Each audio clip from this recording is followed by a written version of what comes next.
Tension has gripped Ahoda town in Rivers State following the brutal murder of a local vigilante member identified as Precious by suspected cultists on Tuesday night. The tragic incident occurred along Hospital Road in Ahoda East local government area where the assailants ambushed the victim during a routine patrol. Eyewitnesses revealed that the gun-wielding cultists initially opened fire on Precious, but when their bullets reportedly failed to penetrate, they resorted to using sticks, iron rods and other dangerous objects to bludgeon him to death.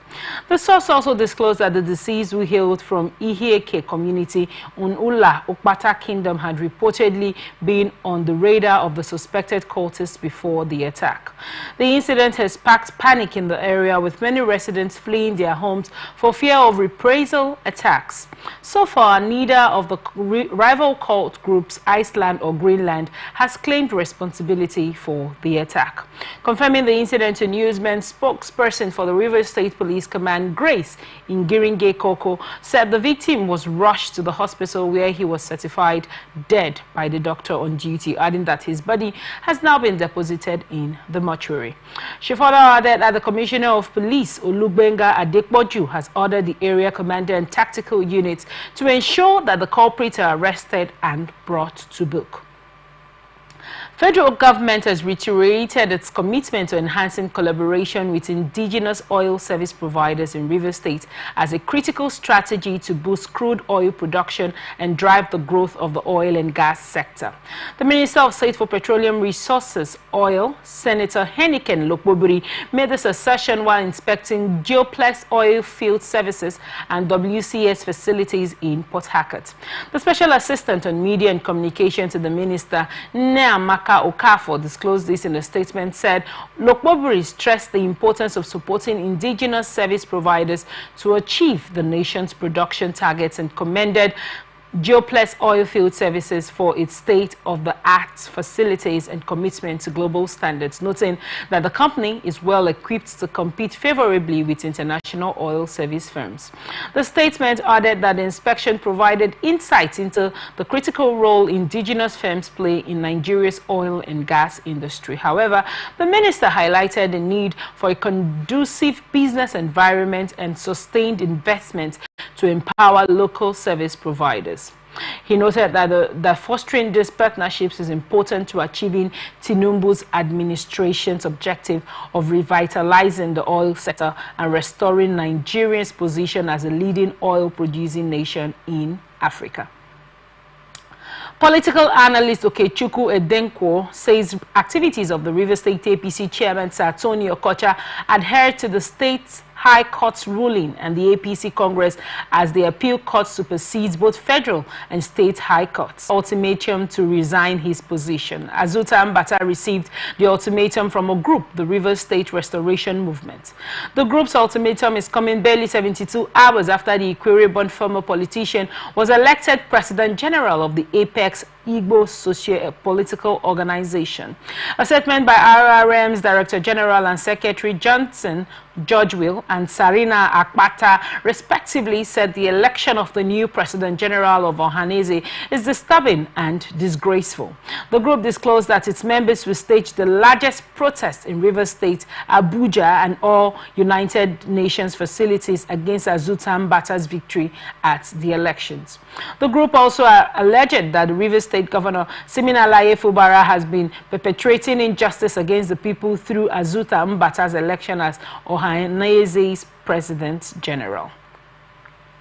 Nigerian Navy personnel under the auspices of Operation Delta Sanity 2 raided a pirate kidnappers camp at Fununu community in Brass local government area of Bayelsa State on Saturday, January 11, 2025. Commodore A. Adams Aliyu, Director of Information, in a statement said the raid was a sequel to the flag off of State for Petroleum Oil Senator Heineken Lokbobiri, PhD, in Rivers State. According to the statement, since the flag off, several arrests and seizures have been made. It added that while many criminals fled with gunshot injuries, 2 suspects, 1 male and 1 female, were arrested. During the raid of the camp, troops recovered an AK-56 assault rifle, 3 locally fabricated guns, 5 pump-action guns, 1 foreign double-barrel gun, 68 rounds of 7.62/39mm ammunition and 6 rounds of 7.62 NATO version ammunition. Other items recovered include 25 shotgun cartridges, 4 empty AK rifle magazines, 1 national ID card, 1 MoneyPoint debit card, 1 MTB SIM card, 1 ITEL SIM card, 1 Infinix smartphone, and the sum of 11,500 amongst others.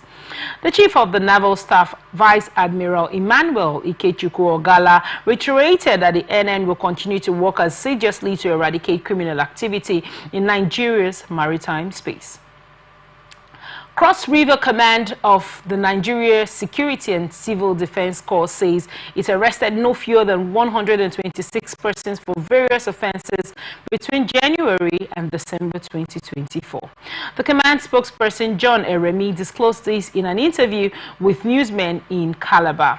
He said 11 of the cases were charged to court within the period under review, and from the cases in court, 3 persons were convicted. The spokesman explained that while 1 is currently on appeal, the command secured 2 convictions. The command recorded 0 arrests for crude oil theft in the same period. Eremi said aside the challenge of office accommodation, the command also lacked operational vehicles as well as shortage of manpower. Delta State Governor Sheriff Oberevori has reaffirmed his commitment to opening up rural areas to enhance the economic development. Oberevori, who disclosed this during an inspection of the construction of an access road to the proposed Asaba waterfront city, said the project was conceived by the previous administration through a public-private partnership model.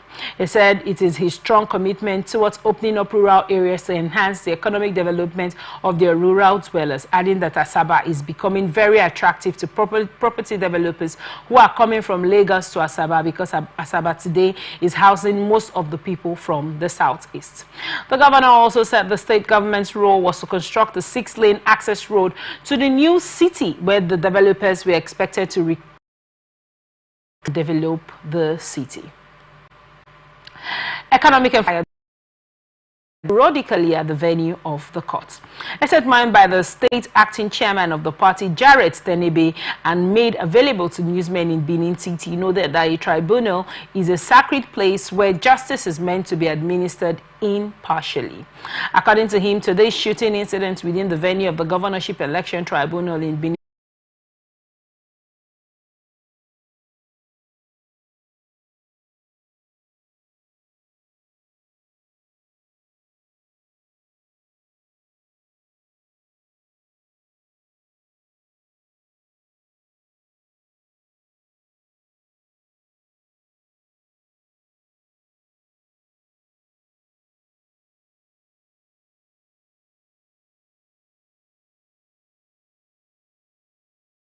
respective ministries. The governor thanked the ex-co members for their service and contributions to the development of